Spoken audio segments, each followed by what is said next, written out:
За да не се крати од платите, зголемени согласно порастот на минималната, со ребалансот на буџетот во културата на удар ќе бидат непродуктивните трошоци, некои од одобрените програми за работа, но и самиот буџет на Министерството за култура, кој изнесува 3 милиони и 200 илјади евра. Ова го кажа министерката за култура на денешниот брифинг со новинарите, без да прецизира детали, со објаснување дека документот може да претрпи измени. Има кратење од секаде, и од буџетот на Министерство за култура, но ќе следат кратења и од оние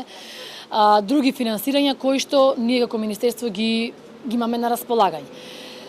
Сепак, јас се надевам дека тоа нема да се одрази воопшто на културните настани, на нивото на култура кое што го имаме, така да,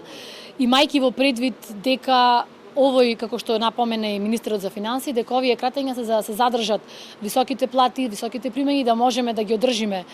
примањата на граѓаните во ова време на сите овие кризи. Иако министерот за финансии Бесими најави дека со ребалансот ќе се кратат над 97 милиони евра од капиталните инвестиции, за сега не е планирано намалување на средствата наменети за капиталните проекти во културата, чиј буџет е 8 милиони 715 илјади евра, но под лупа ќе биде трошењето на народните пари издвоени за проектите одобрени со годишната програма за култура.